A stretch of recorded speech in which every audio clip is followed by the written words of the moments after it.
Celebration out of the White House today in response to the latest jobs numbers. It was not only a lowering of the unemployment rate, but it exceeded expectations by nearly everyone. Here's President Obama a little earlier today. This morning we learned that American businesses added another 212,000 jobs last month. Altogether, more private sector jobs were created in 2011 than any year since 2005. According to the Labor Department, employers added a net 212,000 jobs and the unemployment rate fell to 8.5%, so an end-of-the-year spike. Now, let's take a look at last year. For the same month, the unemployment rate also fell, but last year it fell to 9.4% with an increase of 103,000 jobs. So a bit of a difference here. Things have changed. And I don't think you're going to hear many people say, you know, this year's numbers are bad news. But you also won't hear too many people telling the whole story. So we want to try to do that for you. Author and activist David Swanson is here to help us out. His new book, or older book, with a new one coming out soon. This one is called When the World Outlawed War. David, let's talk about these unemployment numbers and what they mean. What do you see these numbers as? What story do they tell? Well, I noticed that economist Dean Baker pointed out that about a quarter of those jobs are seasonal jobs for couriers for the Christmas season. The majority of them were couriers and like messengers, I think. And needless to say, you exceed expectations by having very low expectations. But, you know, these were better than expectations, and they were better than nothing. But all of these numbers this year and last year are very phony numbers, right? You're leaving out people who have been unemployed for a long time. You're leaving out people who are underemployed, who have a part-time job, wish they had a full-time job. You're talking about 25, 30 million people who are seriously unemployed or underemployed. And then you have tens of millions of people who are fully employed at poverty wages. They're not making a living, right? And so people are disgusted, people are upset. Congress and the presidential candidates are at all-time lows in approval, and yet all the news is sunny.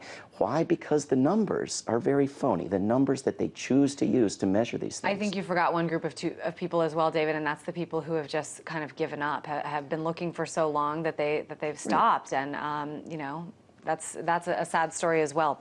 I want to talk about something that is happening right now in this country. This is a story that, you know, in my opinion, we should be seeing everywhere right now, but very few people are talking about it. And it's a pretty major story.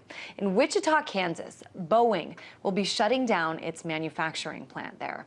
Now, you know, there's very skilled workers there. Here's a look at them. These are airplane manufacturers who will soon be out of a job. 2,160 people, in fact. Now, this is big news for a lot of reasons. This plant was 80 years old. It was central to the region in terms of being the provider and the industry and jobs for families there. And while some of the jobs will move to plants in other cities, many of them will be gone for good, and people will have to look elsewhere for work.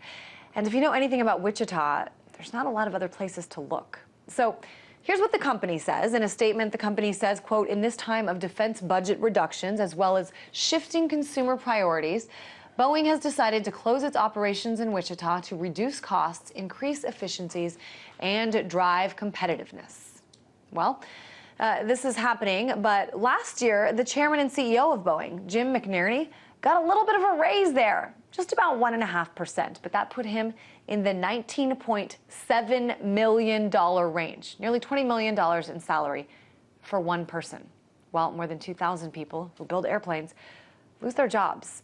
David, let's talk about this. I mean, this is one story, one manufacturing plant in this country. There are many more like it. What is this, the larger, you know, let's broaden this and talk about what this actually means. Well, needless to say, these job creators create jobs when it suits them, not because they want to create jobs for us. We could, together as a nation, be job creators if we had better public policy. And you're going to hear these stories about people losing jobs because of military cuts without the background that informs us that military spending provides fewer jobs than any other form of federal spending or even tax cuts for consumers.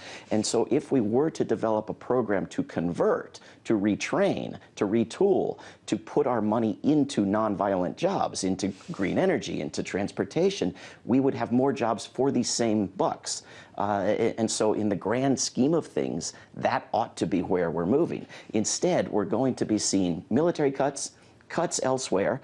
We're not going to see an effort to put people to work. And this is the problem. And the blame is going to go to cutting the military. I think that's really interesting because a lot of the, what the president and Leon Panetta spoke about when they talked about these cuts to the military is, I think right now we have 800 bases around the world. We don't need 800 bases around the world. Certainly we might need bases right now in Afghanistan and in certain places.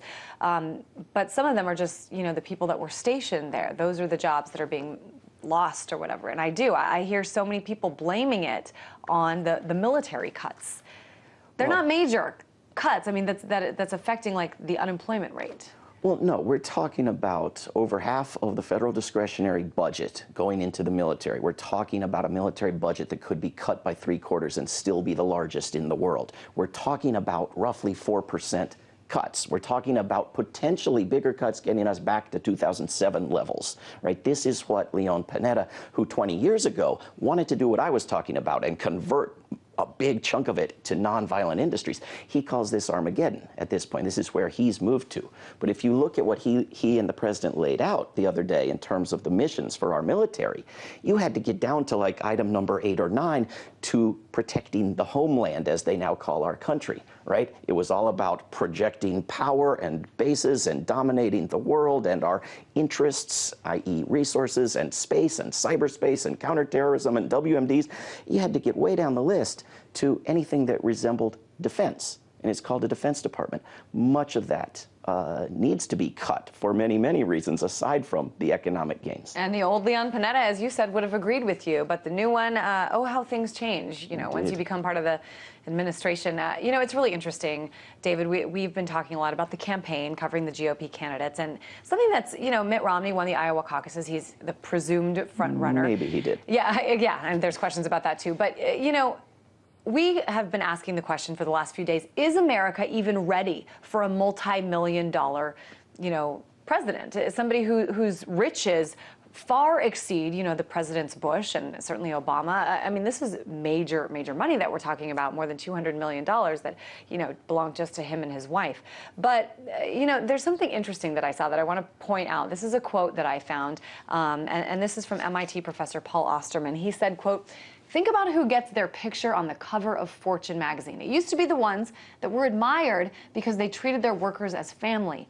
Now it's all about re-engineering, downsizing, and shareholder value." So I thought this was interesting because it was another sort of minuscule thing that told a much bigger story. A shift in the, income gap in this country and what it means to be powerful and respected.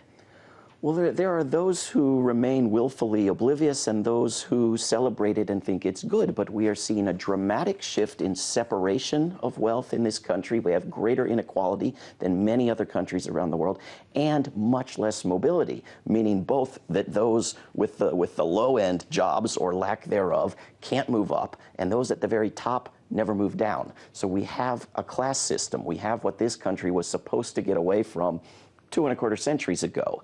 And there are those, particularly in the Republican Party, who think that, tough love and self-help and self-reliance is actually good for everybody, despite all the evidence. And yet, you don't have anybody in either of our big major parties, whether they themselves are rich or poor, who's not primarily doing the bidding of billionaires. Right? And so I'm a little less interested in how rich the individual candidate is than who he or she is going to answer to. Absolutely. Certainly that old tale about pulling yourself up by the bootstraps it's a really beautiful story and still happens in small cases, but it's just not the norm, certainly, and I think that's a big misperception by a lot of people who want to tell that story. Author and activist David Swanson, thanks so much. Thank you.